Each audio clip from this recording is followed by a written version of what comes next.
You've been lied to about Africa's history. They told you it was all tribal villages and colonization.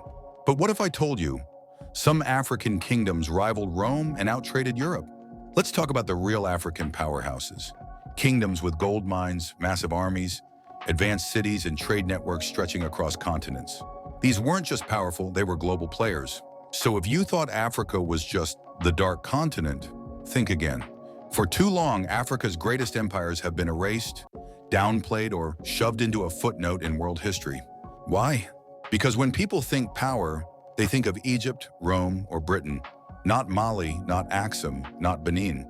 Because these African civilizations shaped trade, religion, and politics far beyond their borders, but no one talks about it. Let's start with Mali. Not the modern country, but the medieval empire. It rose in West Africa around the 1200s and became one of the wealthiest empires the world has ever seen. Its ruler, Mansa Musa, was so rich that his pilgrimage to Mecca literally crashed economies by flooding markets with gold. Yeah, too much gold. That's how powerful Mali was. Its capital, Timbuktu, wasn't just rich, it was smart. With libraries, scholars, and universities, it was like the Harvard of Africa before Harvard was even a thing. Now travel east to ancient Ethiopia. The Kingdom of Axum was no joke. It controlled massive trade routes across the Red Sea, linking Africa to Arabia, India, and beyond. Axum minted its own coins, had written language, and even adopted Christianity before most of Europe did. Axum was recognized by Rome and Persia as an equal. Let that sink in, an African empire treated as a superpower.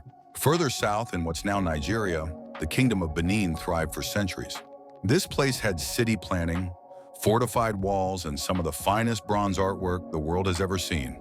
They called Benin a city greater than any in Europe. But the art? It's sitting in European museums, quietly. In southern Africa, there's a massive stone city that once ruled the region, Great Zimbabwe. When Europeans first found it, they couldn't believe Africans built it. It controlled trade routes, tax caravans, and moved goods like ivory and gold all the way to China. Africa wasn't waiting to be discovered. It was discovering, building, inventing, and ruling. These weren't footnotes. These were empires. The idea that Africa was behind the rest of the world? It's just not true. History's been filtered through a broken lens, one that hides Africa's power, genius, and legacy. Now you know. And the next time someone tells you African history isn't global history, you'll know exactly what to say.